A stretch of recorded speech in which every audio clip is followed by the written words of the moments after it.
Olá, olá, pessoal, bom dia, boa tarde, boa noite, Almir Neves da Hub KN por aqui, para mais um episódio do nosso vídeo e audiocast Revenue Ops, onde a gente fala aí com pessoas super bacanas, com profissionais que estão aí na ponta da área de vendas, ajudando a gerar receitas para as empresas.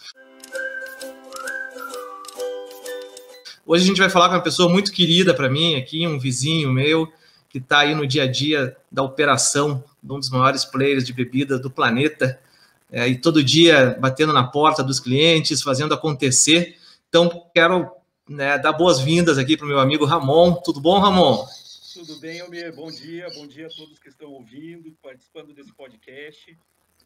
Show de bola. Ramon, antes da gente começar a falar do nosso tema aqui, a gente vai falar um pouquinho hoje de forecast, de venda, de planejamento, de execução, de correr atrás. Fala um pouquinho para a gente quem que é o Ramon, né? Eu dei um spoiler aqui, né? Mas você tem uma carreira de vendas aí super, né, em grandes players nacionais e globais. Conta para a gente rapidinho, então, quem é o Ramon? Eu venho de uma característica um pouquinho diferente. Eu sou engenheiro de alimentos por formação, mas a engenharia é um curso muito interessante porque ele abre um leque de opções para você se desenvolver muito grande. Então, durante o período de engenharia, eu tive a oportunidade de estagiar no Walt Disney, lá em Orlando, na área comercial. E o que me trouxe a paixão pela área, é a área que eu trabalho há 20 anos, esses 20 anos de comunicações, bebidas, alimentos, passei para agora estou há 8 anos trabalhando várias áreas de gestão comercial dentro da companhia, e hoje eu sou o gerente regional que cuida de grandes contas no Paraná, Mato Grosso e Mato Grosso do Sul. Então, acredito. Vamos lá, edição corta aqui e volta de novo. Então, Ramon, eu acredito que o teu dia a dia, né, é realmente acompanhar o planejado versus o realizado. Como que você entende a questão dessa visão de, puxa, vamos estruturar uma potencial, né, expectativa de receita futura, o que a gente chama de forecast, alinhar isso com as metas do dia a dia, com as metas do time, de quem está na rua, como que você trabalha isso, como que você vem acompanhando a evolução dessa... É quase uma ciência, né? Você indicar o certo, o que vai acontecer, né? Exato. Assim, até antes de entrar nesse aspecto, Almir, o que eu acho importante? A gente entrar em alguns conceitos para ficar mais claro para o nosso ouvinte. Primeiro, um conceito que nós usamos no nosso dia a dia de vendas, que é tendência. A tendência nada mais é do que a utilização de um KPI específico para você traçar o seu futuro. Exemplo, quando a gente fala de tendência de vendas, em 10 dias a gente vendeu X, temos uma média de vendas por dia, e aí a gente traça uma tendência de vendas dentro do mês. Já quando a gente faz uma comparação, e muita gente acaba confundindo meta com forecast, e são extremamente diferentes. Meta vem de uma abordagem mais global dentro da companhia, como um objetivo macro da companhia, traçado de uma forma top-down, em cima de análise, sim, de mercados, análise de KPIs, análise de tendências, mas de uma estrutura muito mais buscando o objetivo da companhia dentro daquele ano, dentro daquele mês ou de um período em específico. Já o forecast é totalmente diferente. Eu até costumo dizer que forecast não serve para agradar o chefe. Forecast é uma análise real do momento e para onde está seguindo o nosso resultado. Então, o forecast também é uma análise de KPIs e de várias tendências, vamos dizer assim, que nasce de um bottom-up para ver o caminho que está se formando o nosso negócio para a gente traçar realmente a tendência de fechamento de cada um dos meses. Bacana. E quando você falou uma coisa interessante, né? Que isso depende, muitas vezes, o cenário influencia muito nesse forecast de venda, né? Então, eu recentemente estava conversando com um player aqui do segmento de bebida, né? De cerveja, e ele comentou que o momento que a gente está vivendo hoje mudou muito o perfil de consumo, né? Antes ele tinha um consumo muito focado em bar, né, em pessoas que estavam comendo fora de casa, né? Então ele vende chopp e era uma das grandes linhas de receita dele. E ele começou a equilibrar essa queda vendendo mais nos mercados, vendendo mais nas pessoas que, né, que estão em casa, né? Como que você entende, né, essa mudança de perfil de consumo, né? Como que se mapeia isso? Como que você chega e fala, puxa, né, hoje a pessoa não está mais na rua, está mais em casa. Como que a gente vai se reposicionar? Eu acredito que é muito pertinente essa pergunta até pelo momento que nós estamos passando, né? A gente trazia um histórico e uma tendência de vendas X ao longo desse ano e, de repente, nós fomos pegos de surpresa com a pandemia. E aí, o grande segredo bom, a resposta completa é muito difícil de ter, porque hoje até existe um dado que 44% dos CEOs das empresas acham o planejamento de forecast um dos fatores mais decisivos e difíceis dentro da gestão de uma companhia. E para isso a gente tem algumas técnicas que podem ajudar a gente a ser mais assertivo. Um primeiro ponto que é um erro muito usual em algumas companhias é trabalhar todo o portfólio no mesmo tipo de análise para forecast. Acho que cada portfólio tem as suas características específicas, trazem um histórico específico, trazem influências externas específicas. Então, eu acredito que diante de situações externas que fogem do nosso planejamento do dia a dia, quanto mais dados a gente consegue ter, históricos a gente consegue desenvolver, inteligência para cruzar esses dados, a gente tem maior agilidade para mudança de direção. E quem está mais preparado para isso, normalmente, é quem consegue buscar os melhores resultados nessa mudança de direção para melhor trazer rentabilidade para a companhia. Verdade. E me conta uma coisa, você hoje trabalha e você na tua carreira você sempre, né, teve muito próximo aí ao ponto de venda, né, ao PDVzão lá, né, com os produtos na prateleira. Como que você entende a dinâmica do giro dentro do forecast? São, que nem você comentou, a gente faz um mensal, quebra semanal, mas eu todo dia estou acompanhando o que está girando nos principais clientes. Como que você é alimentado por esses dados e como que esses dados influenciam essa mudança, né? A gente, quando faz faculdade, pós-graduação, o pessoal diz muito, a meta é algo imutável, né? Não mude a meta, né? Você concorda com essa colocação também, amor? Não necessariamente. Lógico que a meta foi feita para ser batida, Almir. Porém, a gente sabe que existem situações que muitas vezes fogem do nosso controle, como até o exemplo que nós já usamos aqui da própria pandemia. Mas o essencial é as empresas, as companhias, saberem que ela tem um ativo muito importante na mão delas, que são basicamente o cliente, e o cliente traz uma gama muito grande de informações que podem alimentar uma base de dados para a gente direcionar nossas estratégias. A base histórica dos clientes, das companhias, são extremamente importantes. Então, eu acho que a base de dados que está na mão das companhias são extremamente importantes. E atrelado a tudo isso, nada vale também de ter uma fonte muito grande de informações se a gente não tem a capacidade de inteligência de conseguir cruzar esses dados de uma forma assertiva.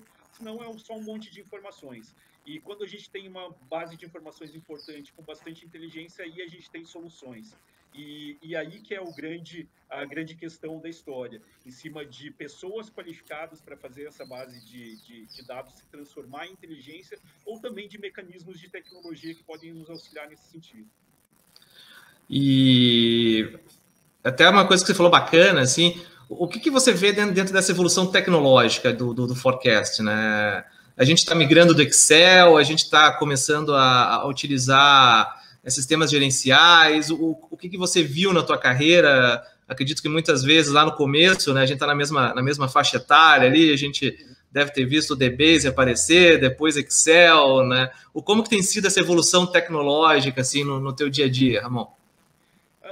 Almir, eu acho que de extrema importância essa evolução tecnológica. Hoje, a gente falou até um pouquinho antes sobre agilidade. Hoje a tecnologia nos traz muita agilidade para mudança de direção. O forecast, na minha opinião, não é um mecanismo simplesmente para você saber o quanto vai trazer de faturamento ao final do mês ou ao final do período uma companhia, mas principalmente o que vai trazer de rentabilidade.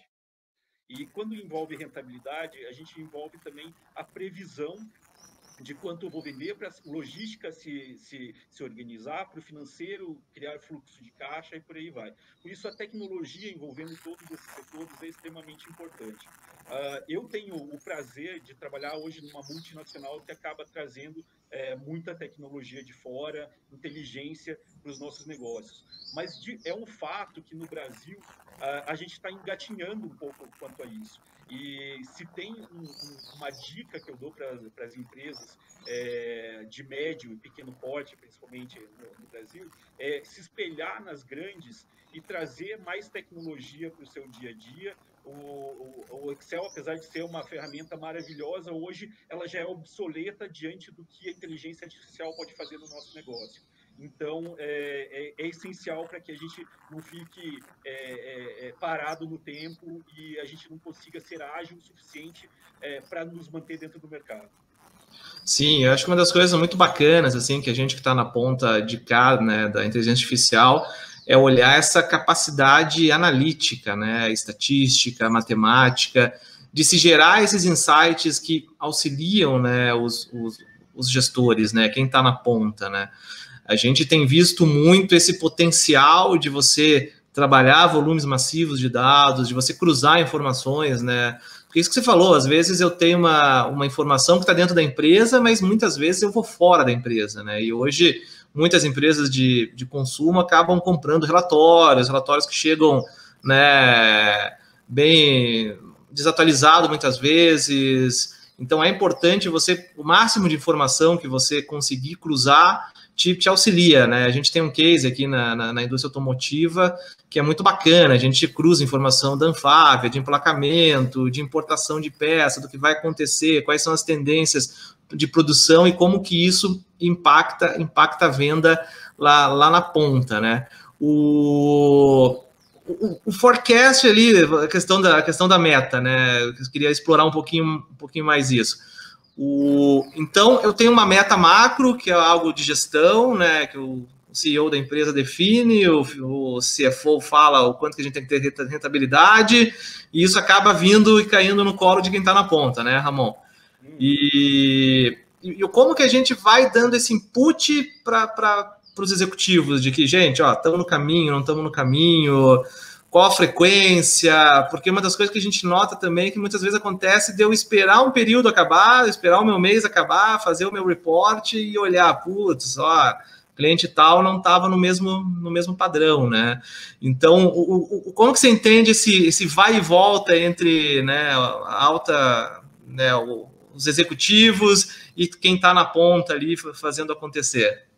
É extremamente importante, né, Almir? É como eu comentei com você, a meta normalmente tem um cunho muito mais específico de top-down, trazendo objetivos macro da companhia, e o forecast, que é o que vai nos alimentar de informações no dia a dia, ele tem um foco muito grande com as informações que vêm do bottom-up. Então, esse feedback da equipe, além dos dados que nós já temos dentro de cada uma dos sistemas que nos auxiliam aí no nosso dia a dia, as informações da equipe são extremamente importantes para a nossa tomada de decisão.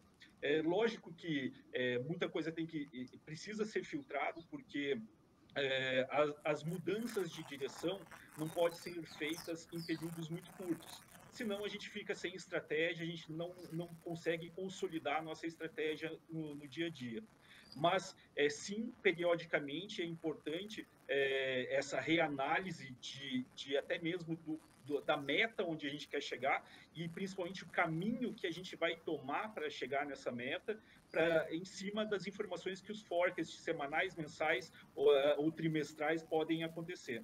Então, nas companhias onde eu já trabalhei, na companhia onde eu trabalho, a gente trabalha dessa forma, trazendo sempre informações, não para mudanças de direção de curto prazo, mas sim para alimentar períodos um pouco mais longos para um fechamento de um período um pouco maior. Bacana. E acho que uma das coisas que você pontuou, que é sempre interessante, é alinhar isso com as outras áreas, né? Porque, sei lá, você tem empresa que produz o produto local aqui e tem um ciclo X, né? A gente está conversando até nesse potencial cliente que eu comentei há pouco, né, sobre variação climática, né? Então a gente já teve cases na empresa de que a variação climática influencia a venda no curto prazo. Então, estou trabalhando com congelados, eu sei que se esquentar aí para o final de semana, né, eu posso jogar um pouquinho mais de produto para o ponto de venda, que o giro vai ser um pouquinho mais alto, né? Então também é muito importante esse alinhamento, né, Ramon?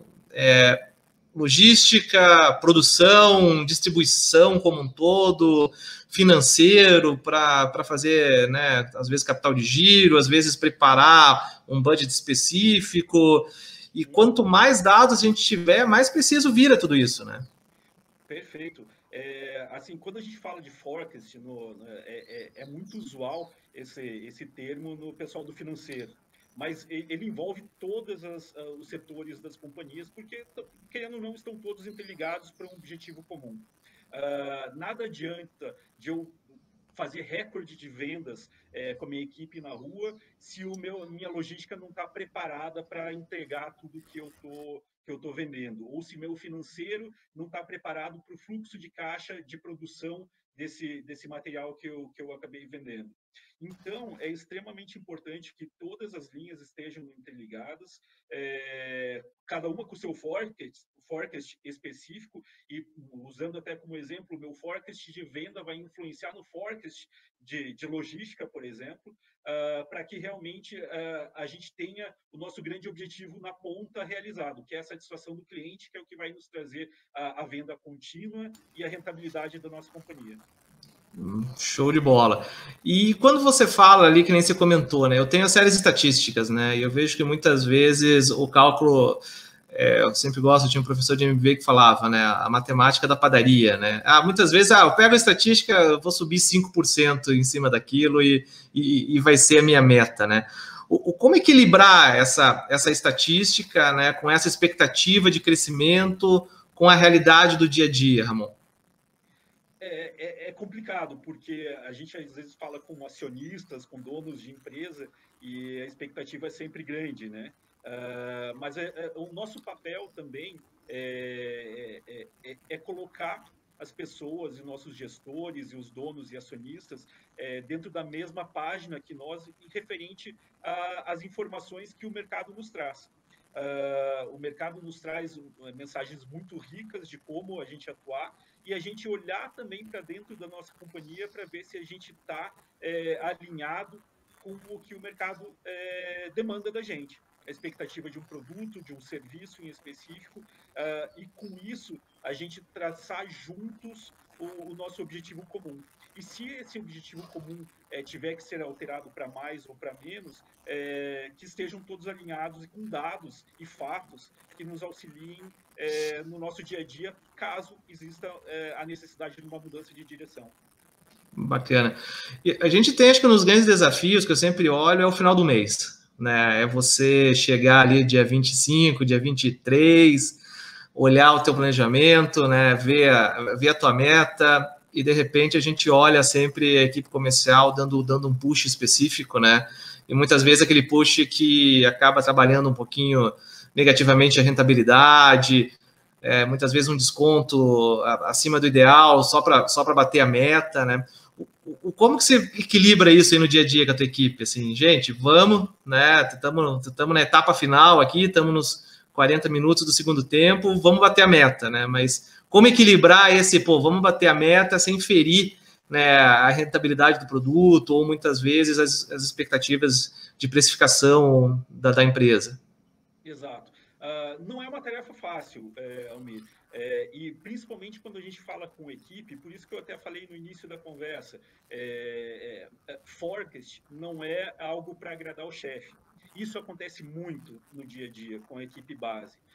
A gente tem metas agressivas, a gente estimula a equipe a buscar essas metas agressivas e em algum momento, por receio ou por realmente vontade de buscar, eles são um pouco mais otimistas e acabam passando um número que não traz uma realidade, não traz uma análise realmente precisa, simplesmente para agradar o chefe.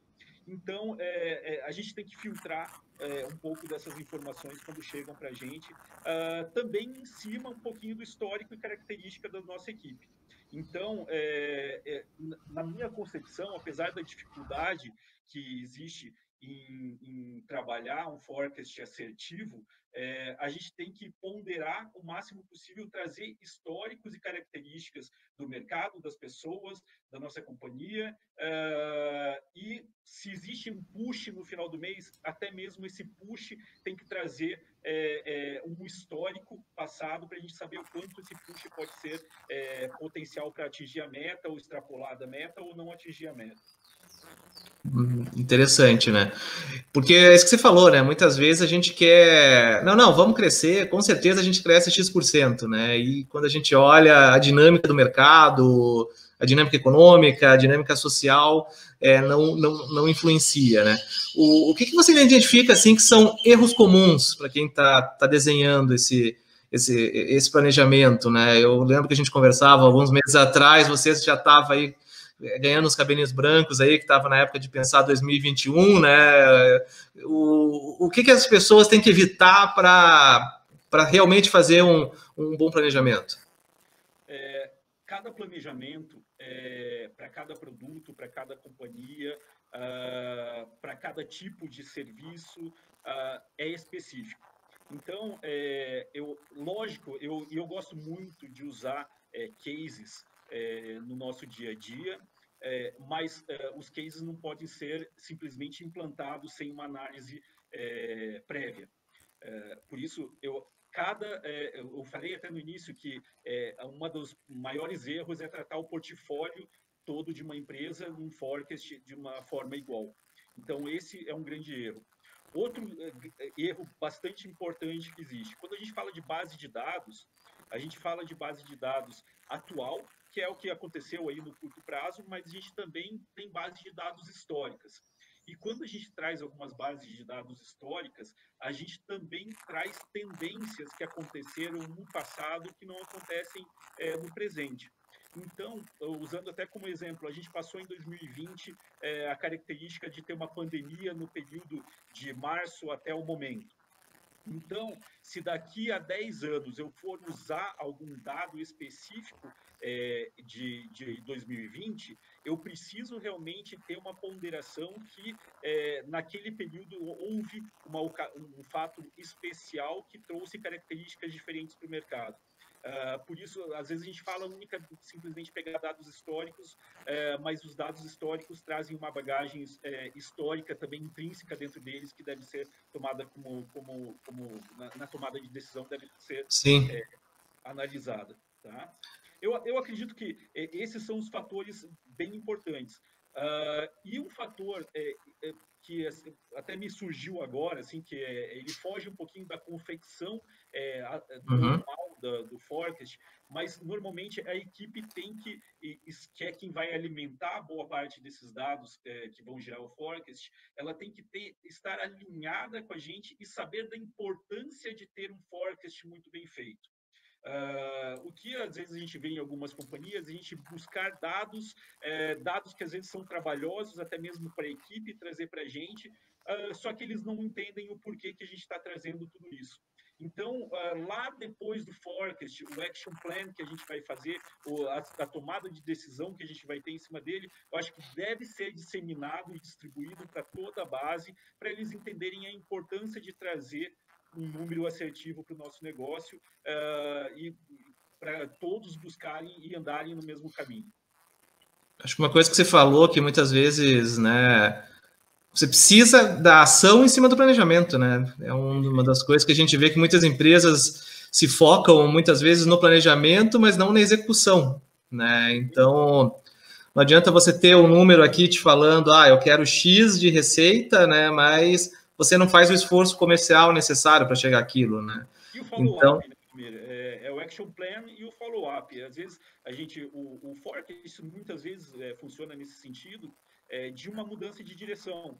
Então, é uma mudança de direção, ok, a gente mudou a nossa estratégia comercial, mas qual que é o resultado que isso trouxe? Então, esse follow-up é extremamente importante para criar credibilidade também, para que a gente tenha forecasts cada vez mais assertivos.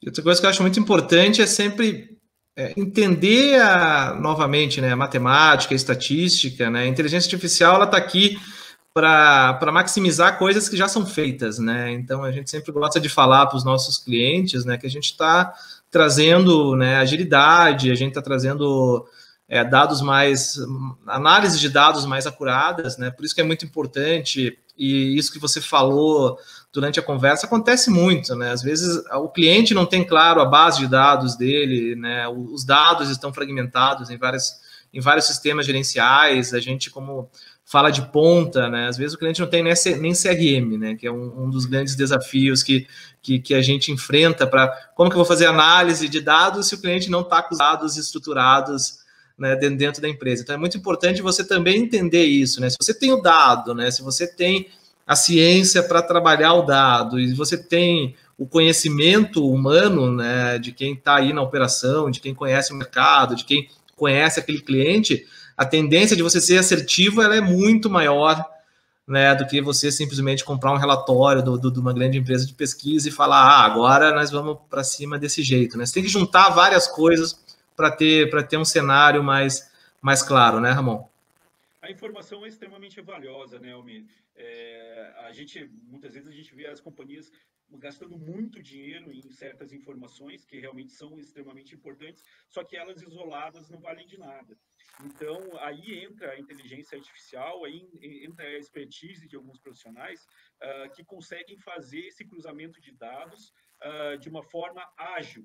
E aí a gente vê diversas oportunidades aí no mercado de empresas que trabalham no ramo de inteligência artificial e de cruzamento de dados, que hoje eu vejo como essencial para qualquer companhia. E quando eu falo qualquer companhia, eu falo para a frutaria da esquina também, porque em algum momento ela vai ser impactada por algum concorrente, um mercado grande que para do lado dela e ela tem que se reinventar, e quanto mais informação ela ter e conseguir transformar isso em ação através de uma análise de dados, através da expertise de uma inteligência artificial, por exemplo, ela vai sofrer menos. Então, eu acho essencial hoje para qualquer tipo de empresa.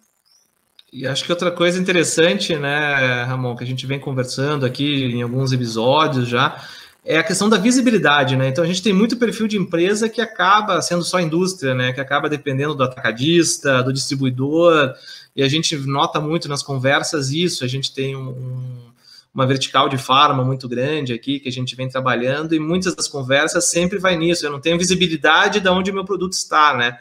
Eu tenho visibilidade que eu estou vendendo, né? Mas muitas vezes eu não consigo enxergar isso, porque quem leva lá no PDV é o meu atacadista, o meu distribuidor. Então, quanto mais informação você conseguir, né? Quantos mais dados de mercado você conseguir cruzar, melhor vai ser essa tua visibilidade ali no dia a dia da operação, né?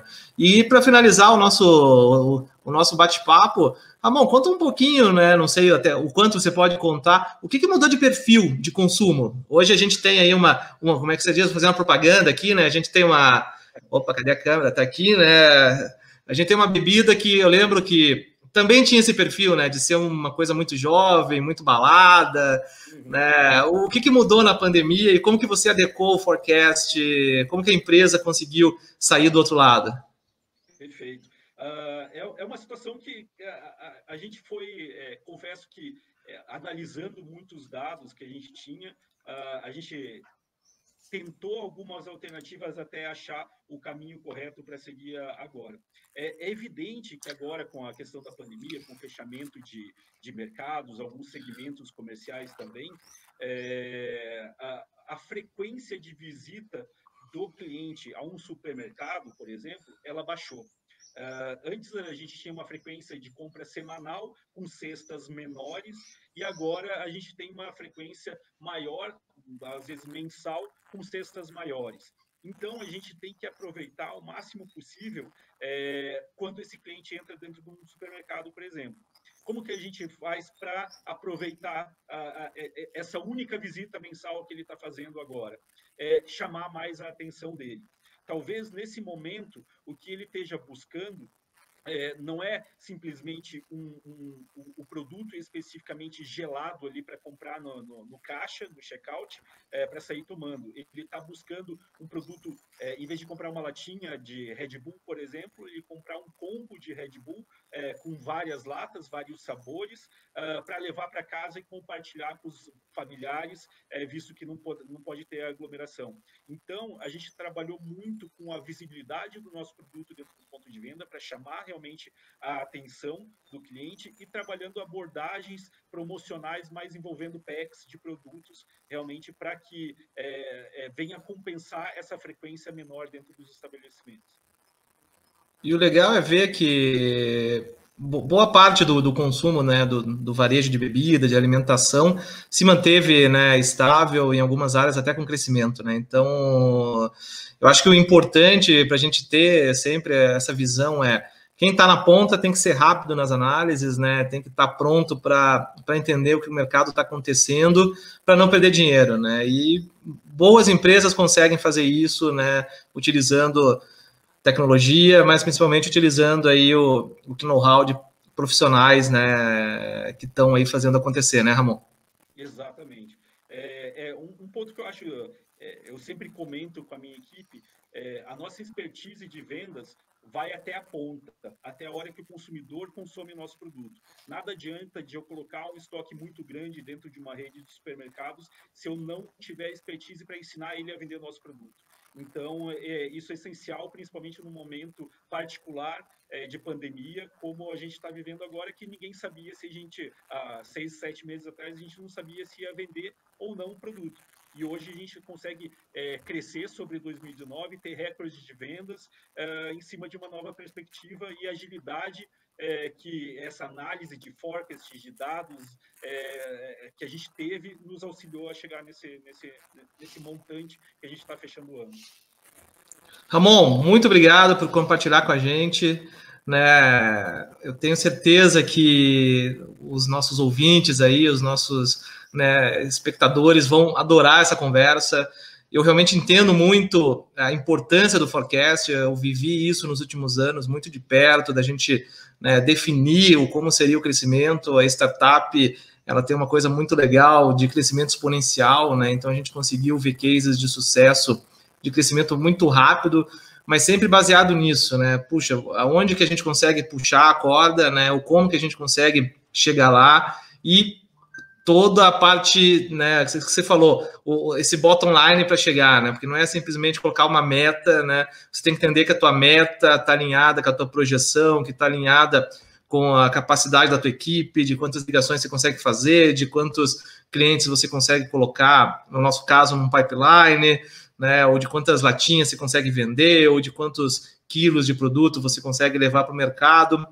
Então, isso é muito importante, sempre entender isso, né, esse alinhamento, essa execução, né, e esse planejamento, quando andam em conjuntos, né, e a gente, né, que conhece empresas globais, entende que muitos diferenciais é isso, né, é conseguir dar esse método, né? Conseguir fazer o processo, conseguir fazer a tecnologia trabalhar junto, é um dos grandes diferenciais. Ramon, muito obrigado, cara, aí pela sua disponibilidade, foi um papo excepcional, né? E quem quiser aí, o Ramon tem um LinkedIn, né, Ramon?